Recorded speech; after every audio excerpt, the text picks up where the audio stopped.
Alright, well, this is going to be the unboxing segment of the Gigabyte GTX 670 WindForce 2 video card. Just got the box in. I haven't even opened it from Newegg. So, get out my handy dandy knife. Let's see what we got.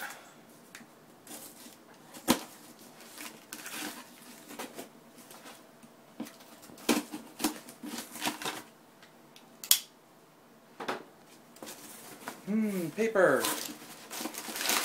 I love Newegg though.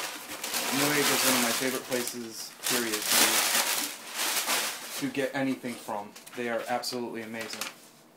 And my shipping, telling me exactly what I have, which I do know. And that is this. The GeForce GTX 670. 2 Gigabyte DDR5. Again, it's got the WindForce. I wanted to make sure I had aftermarket cooling because the two 6870s that I have in my machine right now are reference, and they're actually, mine were not pasted very well. I had to repaste those GPUs, but they ran so hot because of the way that the reference fans work. But looking at the back, just giving you an example of what the WindForce system does. I love how many fins there are on this heat pipe. It looks like your standard stuff, compatible with Windows 7, hopefully. And all right, so let me get this out and toss that. And let's see what we got. Pretty much it's going to be ending up being your standard stuff. As anybody will tell you online when you look, is forget any of your drivers. The newest updates are always going to be out, so the discs are usually no good.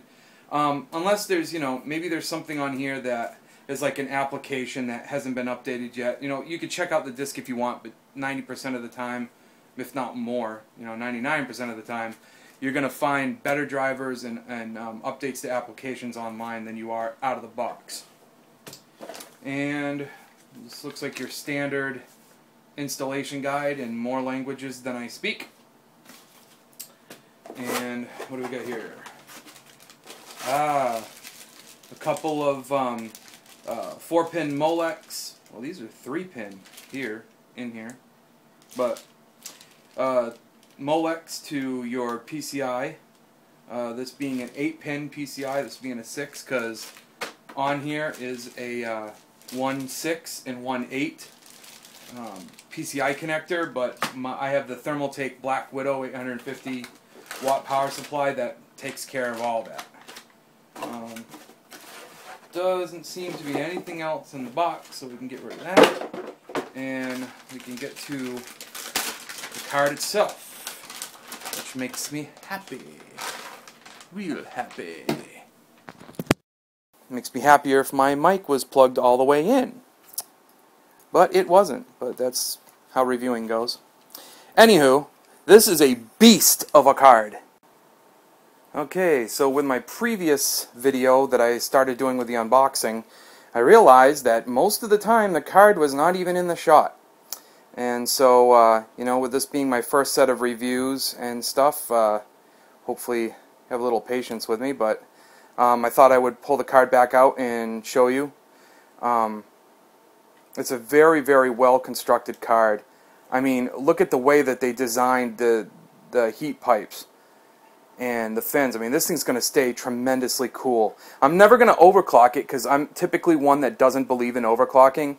I figure just leave stuff the way it is, get more powerful if you want to, but there's always a disclaimer that you'll destroy your device if you do that. But one thing I wanted to point out is the plastic's cool, like looking, but it's, good thing this isn't like a real moving part where, it just seems a little cheap. And the blades too, which are a moving part, they seem very, I don't know, almost brittle-like. I haven't seen fans that are this thin before, but it'll just be in my machine and hopefully won't be getting bounced around for any reason. So, but no, this is just, it's got a nice color blue for the PCB, and you've got your dual SLI. So this is going to be interesting, but I thought, no, I would supplement the last video, seeing as I kind of messed up.